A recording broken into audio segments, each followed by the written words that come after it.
Интегративците на отворена сцена со поддршка на интересите на Бугарија наместо за Македонија, наместо конструктивност на која повикува премиерот, опозицијата се впушти да убедува дека бугарите заслужуваат место во македонскиот устав.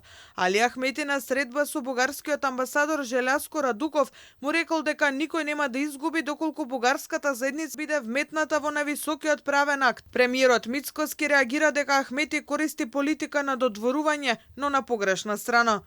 Јас жалам што господинот Ахмети тоа го користи како дневна политика, но тоа е негова стратегија. Тој мисли дека така ќе добие некој поен. Ја не мислам дека така ќе добие поен, да се вовлекува на соседите наместо на тие што со кои што дома дели секој дневен. Не мислам дека е права политика, но поред. Но исто така е реалност и македонската заедница во Бугарија.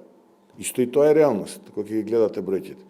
Сега, ако ние зборуваме бугарите да ги вклучиме овдека во устав сега, тогаш треба да зборуваме и да видиме македонската заедница во Бугарија какви права има. Македонија останува отворена за да ги продолжи разговорите со Бугарија, но со почитување на копенхашките критериуми. Јавноста шпекулира дека унгарскиот премиер веќе договорил средба помеѓу Мицковски и Радев за 7 ноември во Будимпешта. Премиерот вели таква информација не добил, но е подготвен на разговор со аргументи, а не диктат.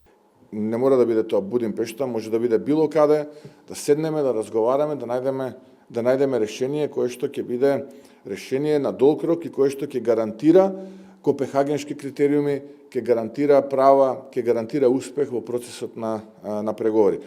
Унгарија, тоест Будимпешта, е домаќин на Европската политичка заедница, состанок на Европската политичка заедница. И заради тоа претпоставувам ќе биде таму и господинот Радев.